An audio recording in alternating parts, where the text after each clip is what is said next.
السلام عليكم ورحمة الله وبركاته. ازيكم يا حبايبي؟ عاملين ايه؟ اتمنى يا رب ان انتوا تكونوا جميعا بخير وبصحة وبسعادة. النهاردة هنقدم مع بعض طريقة عمل القرص الفلاحي او قرص الافران اللي احنا بنجيبها من بره غالية. طبعا القرص احنا عاملينها سادة وعاملينها بالعجوة وممكن تعملوها بالملبن. يعني بأي طعم انتوا بتحبوها تعملوها بمنتهى السهولة وبمقادير سهلة جدا ومتوفرة في كل بيت. الأولاد في المدارس بتوفر معاكي وقت، بتفضل يعني محفوظة عندك لمدة 4 أيام، مفيش أي مشكلة خالص لو في جو بارد. وممكن تحطيها في الفريزر كمان، تقسميها على أكياس وتطلعي منها وقت الحاجة كل يوم مثلا على قد اللي هتستخدموه. يلا بينا نروح على المقادير.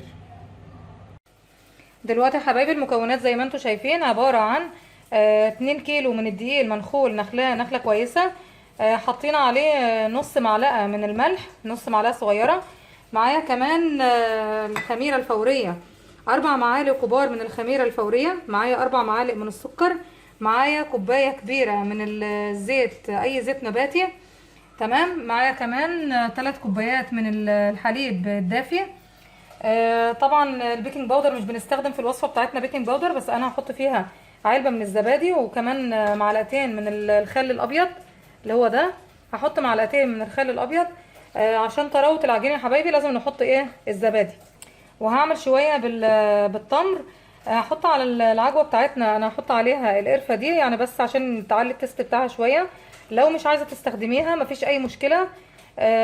دلوقتي هنعمل ايه؟ طبعا بالنسبه لكميه الزيت اللي معانا، انا هحط كوبايه من الزيت دي، وهحط كمان نص كوبايه من السمنه.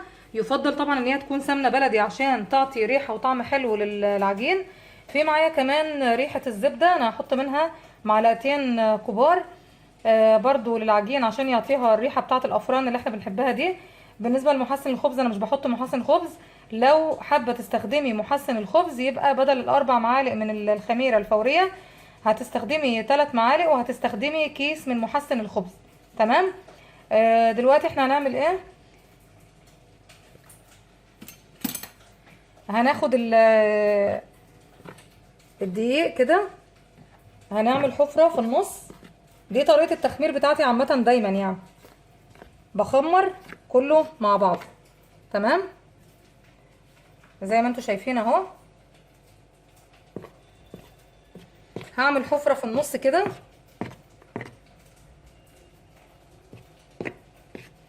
وبعدين هنزل بالسكر والخميرة الفورية اهو. تمام. كمية السائل بتاعتي اللي هي الحليب او اللبن، حليب اهو.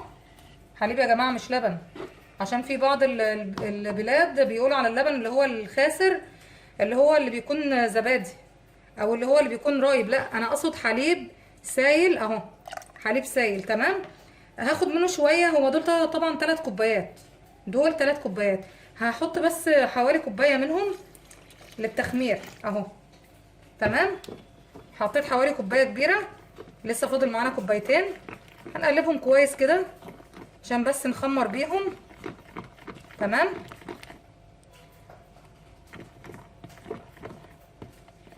دي طريقتي عامه في تخمير خميره المعجنات، بعملها دايما بالطريقه دي، ما بفصلش يعني الخميره عن الدقيق. هنسيبهم مع بعض، هقلبهم بس شويه كويس كده. هسيبهم بقى مع بعض واغطي عليهم لغايه ما تتفاعل الخميره، وهوريكم شكلها وهي متفاعله، وبعد كده هقول لكم هنعمل فيها ايه. زي ما انتم شايفين الخميره تفاعلت خالص اهو، ده من علامات النجاح الخميره معانا ان هي تفاعلت بالشكل ده. هنحط بقى السوائل اللي معانا. اول حاجه هنحطها الزيت، هنحطه كده. تمام. معانا كمان بنفس الكوبايه اللي احنا عايرنا بيها دي، هنعاير بيها برضو نص كوبايه من السمنه. طبعا زي ما قلت لكم يفضل ان هي تكون سمنه بلدي. لو ما فيش سمنه بلدي ممكن تحطي حوالي 4 معالق او 8 معالق من القشطه. تمام. ادي السمنه بتاعتي اهي.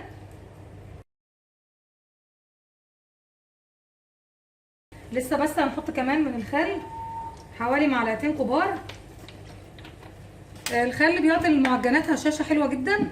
انا طبعا معايا كميه السائل بتاعتي اهي. هحط كمان كوبايه، انا شلت بس كوبايه، شايله منها بس حوالي كوبايه اهو. ليه بقى؟ لان انا هضيف زبادي. تمام. الزبادي بيعطي المعجنات عامه هشاشه وطراوه جميله جدا جدا جدا. تمام. بس طبعا يعني لو انت حاسبه حساب كوبايه من السائل هتحطي نص كوبايه، وهتستني لما تشوف الزبادي هيعمل ايه، لان هو يعتبر من السوائل برضو اللي بتتحط في المعجنات. حتى لو بتعملي كيكه يعتبر برضو من السوائل. تمام. احنا هنلم العجينه كده مع بعضها.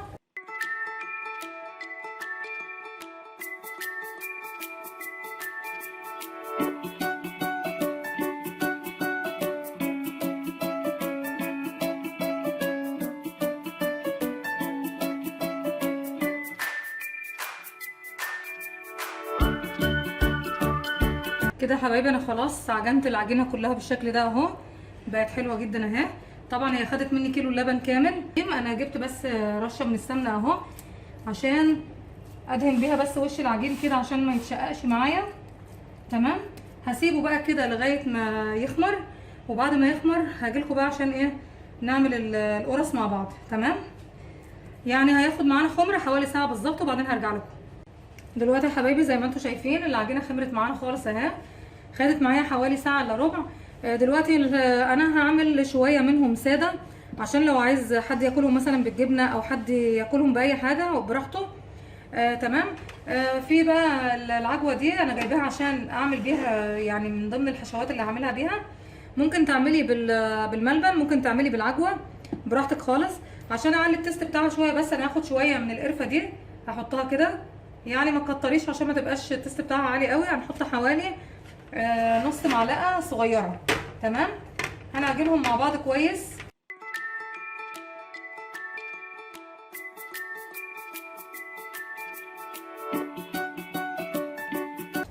تعمليه كويس في الكبه، لازم يكون مفروم كويس زي ما انتم شايفين اهو، مفروم حلو جدا اهو. تمام. انا طبعا حاطه فيها حوالي 3 معالق من السمنه البلدي. انا يعني بفضل شغل السمنه البلدي في الحاجات اللي زي كده، بتبان طعمها حلو قوي. ما عندكيش سمنه بلدي ممكن تستخدمي السمنه العاديه، ممكن تستخدمي الزبده الصفراء، ممكن تستخدمي الزيت النباتي، مفيش اي مشكله خالص، مفيش حاجه هتوقفك يعني. تمام. انا كده عجنتها كويس جدا اهي، بقت حلوه قوي اهي طريه. طبعا هناخد منها يعني كور بالحجم ده كده تقريبا اهي، مش عارفه ظاهره في الكاميرا ولا ايه. هنعملها كلها كده بالشكل ده اهي، هنرصها في صينيه زي دي كده.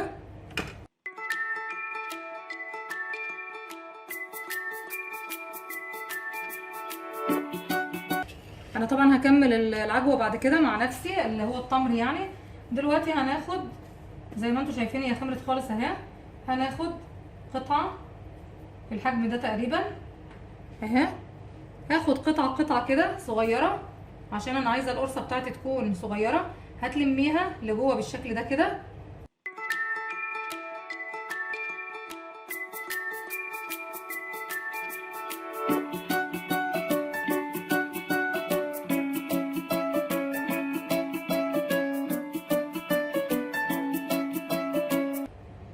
احنا كده خلصنا يا حبايبي الكميه من الساده اللي انا عملته. هنمسك بقى الصينيه كده ندهنها على خفيف خالص. هي بعد كده مش هنحتاج ان احنا ندهنها، بس اول مره لازم تدهن. اللي عنده ورق زبده وعايز يستخدمه مفيش مشكله خالص. تمام. طبعا هي بتتخمر على 3 مرات. المره الاولانيه بنخمرها بعد ما بنعملها في العجن. المره الثانيه بنخمرها في الصينيه بنسيبها ترتاح شويه حوالي ربع ساعه. المره الثالثه بقى بناخدها على راحه ايدينا كده بالراحه وبنعملها بالشكل ده كده اهي. حاولي على قد ما تقدري يساوي الاقراص بتاعتك، خليها يعني خلي القطر بتاعها حلو.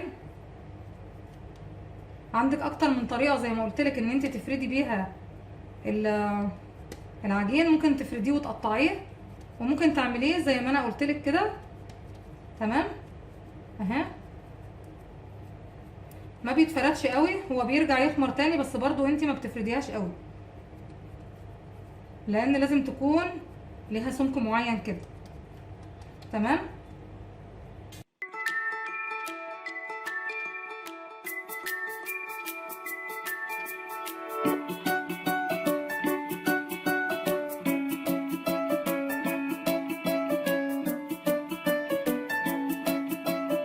كده يا حبايبي احنا خلصنا الصينيه اهي، خلصنا الصينيه الاولانيه زي ما انتم شايفين اهو. هنسيبها بقى في مكان دافي، هنسيبها تخمر. ممكن تحطيها في فرن البوتاجاز، ممكن تحطيها في اي مكان تغطيها، وممكن يعني تسيبيها بس حوالي ساعه. تمام. طبعا بعد ساعه هتلاقي كل الاقراص اللي احنا عاملينها دي ارتفعت جدا. معنى ان ارتفاعها ان هي يعني اخدت الخمر الكامل بتاعها. يفضل ان انت ما تنقليهاش من مكانها بعد ما تخمر، عشان تفضل محتفظه يعني اللي هو الهواء اللي فيها، اللي في العجينه. دلوقتي طبعا انا عاملاهم في الصينيه اللي انا هدخلها الفرن، هي دي الصينيه اللي انا هدخلها الفرن. هسيبها دلوقتي في مكان دافي، وبعد كده ايه هخبزها. دي اول صينيه اللي هي الساده اللي قلت لكم عليها. هوريكم دلوقتي هنعمل اللي هي بالعجوه ازاي. دلوقتي يا حبايبي هنعمل مع بعض القرص اللي هي بالعجوه. تمام. احنا عملنا العجين كده بالشكل ده. هنفتحه كده بالشكل ده كده. تمام. هنحط فيه قطعه العجوه بالشكل ده، هتبططيها برضو بايدك كده، وبعدين هتلمي العجينه. لو حسيت ان العجينه فيها كتير في ايدك ممكن تشيلي منها قطعه، مفيش مشكله.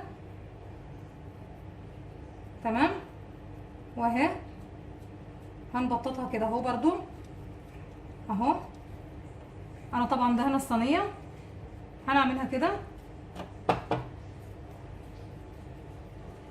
هعمل معاكم كمان اهو. بططيها بايديكي كده اهي. لو في قطعه زياده معاكي قطعيها مفيش مشكله، عشان يبقى باين فيها العجوه. تمام اهي. طيب احنا ازاي بقى هنعرف العجوه من الساده من الملبن؟ هنعرفها ازاي؟ هما في الفرن بيجيبوا اللي هي اللي بيعملوها بالعجوه. تمام. بيعملوها ازاي بقى؟ بيجيبوا الشوكه كده ويخرموها بالشكل ده كده كده. تمام. عشان تبان، يبقى الساده ما فيهاش ايه الخرام دي، واللي هي اللي بالعجوه بيفرقوها عنها بدي. تمام اهي. برضو التانية اللي احنا عملناها هنجيبها برضو نخرمها كده اهي.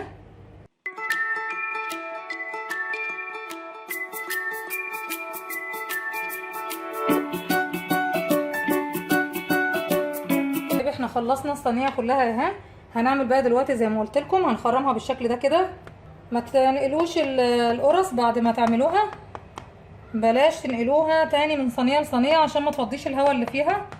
خلوها تخمر في نفس الصينيه اللي هتدخلوها بقى الفرن، عشان تبقى هشه معاكم وتطلع نتيجتها ممتازه واحلى من نتيجه الافران بكتير. طبعا اي حاجه هتعمليها عندك في البيت اكيد هتكون احلى بكتير من بتاعه الافران. تمام. كده انا خلصت الصينيه دي، وخلصت برضو اللي هي الساده. هدخلهم بقى الفرن دلوقتي على درجه حراره من 180 ل 200 درجه على حسب الفرن بتاعك عامل ازاي. هنسيبهم تقريبا تلت ساعه في الفرن، بس يكون حامي من قبلها. هنتابعها في الفرن وهوريها لكم ان شاء الله بعد ما تخرج من الفرن هتكون عامله ازاي. دلوقتي يا حبايبي زي ما انتم شايفين انا طلعتهم من الفرن. زي ما انتم شايفين المخرم اللي هو اللي احنا عاملينه بالعجوه باين جدا اهو، شكله من فوق ومن تحت لونه جميل جدا اهو. القرص هشه جدا زي ما انتم شايفين، يعني بتتكوا عليها كده بتنزل لتحت وبتطلع لفوق ازاي. هشه قوي قوي وريحتها ماليه البيت. انا هكسر معاكم واحده من جوه عشان نشوف هي مستويه ازاي. زي ما انتم شايفين دي اللي هي بالعجوه، هشه جدا يا حبايبي زي ما انتم شايفين، والله في منتهى الجمال. هشه قوي قوي، طعمها وريحتها مالين البيت. هجيب لكم دلوقتي كمان واحده من الساده افتحها لكم من جوه اهي. شوفوا عجينه قطنيه جميله جميله جميله، ريحتها روعه. دي ممكن تحشيها باي حاجه، ممكن تاكليها مع العسل والطحينه، ممكن تاكليها مع الجبنه او اي حاجه. تمام اهي. هشه جدا من جوه زي ما انتم شايفين اهو اهي. يا ريت تجربوها وتقولوا لي رايكم فيها، وان شاء الله لو عجبتكم تدعموني بلايك وسبسكرايب وشير للقناه.